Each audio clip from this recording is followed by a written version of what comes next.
During a family dinner, my parents proudly announced they decided to use my inheritance to clear my brother's debts. I stayed quiet, nodding politely.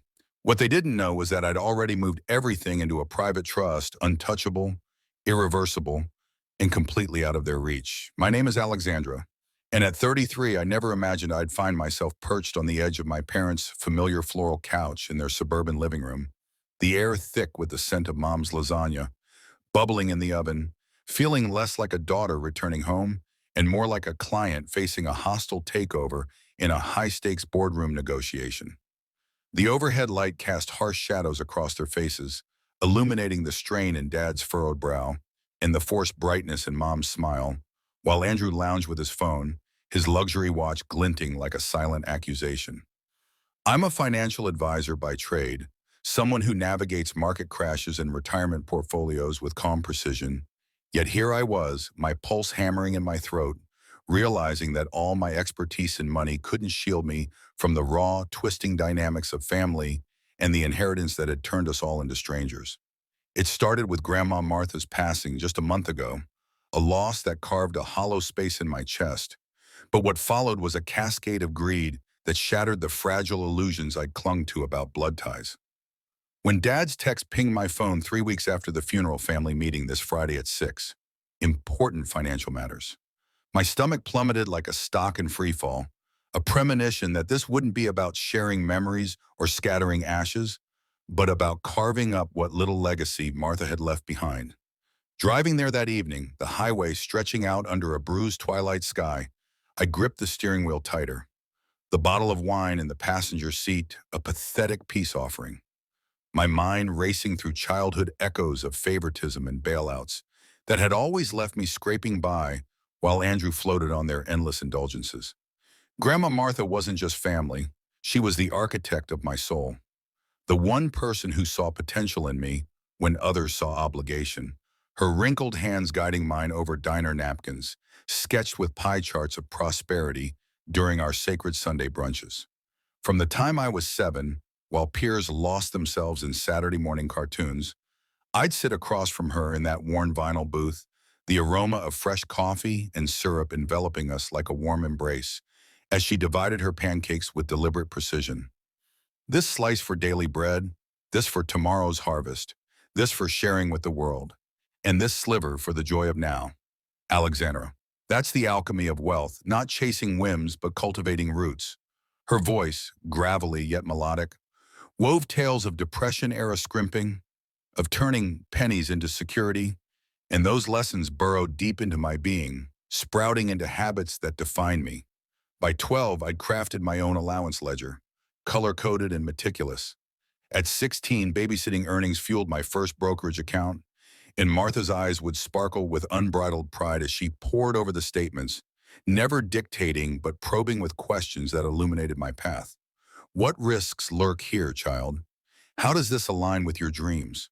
Fostering a self-reliance that felt like the armor. Andrew, my brother 3 years my junior, existed in a parallel universe of squander, his allowance vanishing into comic books and sweets before the week's end. Yet our parents would slip him extras with indulgent smiles, covering field trips he'd forgotten to save for, patterning a lifeline of rescues that eroded my own efforts. I recall the sting at 17, 6 months of library shifts hoarded for a college laptop, only for Andrew's bike stunt to shatter Mrs. Peterson's gnomes, and instead of consequences, they dipped into my fund, promising repayment that evaporated like morning mist. I toiled another month, calluses on my hands a testament to their bias, while resentment simmered beneath my polite facade. This imbalance shadowed us into adulthood, a relentless tide pulling me under while buoying him. I fled to college on partial scholarship, juggling part-time jobs in fluorescent-lit offices and late-night study sessions, forging a career in financial advising through sheer grit, each promotion a hard-won victory. Andrew, propelled to a prestigious private university on their dime, flunked semesters amid parties and excuses, only to be extricated again and again, his resume a graveyard of aborted jobs blamed on unsupportive environments. Yet I persisted in visits, 2-hour drives every other month, swallowing barbs as they extolled his entrepreneurial spirit in ventures doomed from inception, offering resume tweaks when asked, my tongue bleeding from bitten retorts. Martha remained my anchor amid the storm, piercing the veils of denial with her sharp insight, urging boundaries laced with empathy. Family binds us, Alexandra, but not to chains that drag you into the abyss. Compassion without self-preservation is folly. Her cancer diagnosis last year shattered me, stage 4 a merciless thief, and those ensuing 6 months blurred into a haze of sterile hospital corridors. Midnight calls where her voice weakened, yet her spirit blazed. My leave from work a sacrifice to cradle her final days, while Andrew appeared twice, each visit a thinly veiled plea for seed money for his latest food truck empire. Grief crashed in unpredictable surges, post-funeral sobbing over oatmeal packets in supermarket aisles. Her favorite brand, a ghost-triggering floods, yet Martha had whispered of an inheritance, never quantified, for our bond transcended ledgers. Money was merely a tool, not the tie. Financially secure by then, my city condo, a sanctuary of clean lines and earned comfort, retirement nest egg robust, travel funds for spontaneous escapes, I took pride in stability forged before 40, a mirror of her teachings. Then Dad's formal text intruded, shattering the fragile peace, its clibba tone alien to our chaotic holiday norms. Igniting dread as I navigated the driveway, Andrew's gleaming silver sports car, a ostentatious intruder beside my sensible sedan, screaming contradictions for a man allegedly drowning in debt. Mom's embrace at the door was overly fervent, her perfume cloying, lasagna's rich tomato scent a calculated balm, for she wielded it only in crises or schemes. Dad's handshake replaced his bear hug, his voice clipped, "Evening, Alexandra," punctual as ever, transforming him into a stranger with an ulterior motive, not the record-collecting teacher I knew. Andrew barely glanced up, his watch a 5 grand beacon of hypocrisy, and as Mom fussed with elaborate appetizers, imported cheeses, artisanal crackers, her trembling hands betrayed the facade, a stack of papers on the dining table peeking last will and testament before she shrouded it hastily. "Just nothing urgent," she trilled, but flashbacks assaulted me, the denied car for my interview after Andrew's crash, my modest Christmas sweater against his laptop extravagance, their remortgage for his startup while my tuition pleas echoed unanswered. Seated in the living room's tense tableau, Mom perched like a bird on a wire, Dad watch-checking, Andrew smirking at his screen, the air crackled with anticipation, small talk on weather and neighbors a brittle veneer until Dad cleared his throat like a gavel. "Family first, always," he intoned, hands clasped in mock solemnity. Mom's eyes already dewy with unearned tears, Andrew feigning remorse. As an advisor, I had diffused countless money bombs, spotting the ambush in their triangular formation, me isolated in the crosshairs. Andrew's enduring hardships. "Entrepreneurship's brutal," Mom ventured, and I stifled retorts about his 30 years hardly qualifying as youthful vulnerability, querying instead, "Details?" Andrew sighed theatrically. "Bad investments, creditors nipping, manageable long-term but acute now, Dad slashing through Martha's inheritance for you. Given your success and his plight, redirected to settle his $250,000 debts." The sum staggered me, likely engulfing her estate, delivered with menu change casualness, igniting internal fury at their presumption. Yet I masked it, probing for intel. Mom piled on, "You're set, darling, condo, career, he needs it more," implying my sweat equity justified theft. Boiling my blood, but composure held. "Breakdown?" I pressed. Panic flickered as Andrew mumbled loans, cards, Dad deflecting with restaurant woes, my innocent recall of its rumored success via cousin Sam unraveling them further. Pushing on complications yielding $250,000, Andrew snapped, "Why interrogate? You hoarded unearned cash. Aid family, mass slipping to entitlement." Mom horrified, Dad smoothing with condescension.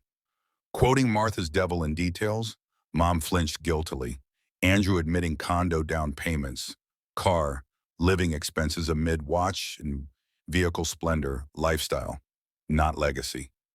Excusing myself to the bathroom, cold water on face steadied the tempest, mirror reflecting outward poise over inner fracture. New marble counters and designer soaps in their home a puzzle if Andrew's crises loomed. Slipping to Dad's office, ajar door yielding murmurs, the Andrews Finances folder unveiled horrors, $100,000 plus unpaid parental loans over 5 years, Bali/Switzerland vacation posts clashing with toil claims, ex-girlfriend Sarah's email warning of gambling and dangerous lenders ignored. Photos snapped, Mom's approach forced retreat to bookshelf faint, her softened guilt at Martha's mention ushering me back. Whispering a faux call to Jessica for brunch cover, my old bedroom, now guest, afforded privacy to spill the ambush to my college confidant, her outrage validating, my revelation of Martha's secret trust eliciting gasps of genius. Returning with feigned uncertainty, I dangled questions on gambling debts, silencing the room, denials crumbling under innocent crypto/sports betting probes, Mom redirecting to help, Dad invoking family duty. Querying Martha's exclusion from bequests despite his troubles, Dad dismissed her as outdated, igniting protective ire I veiled.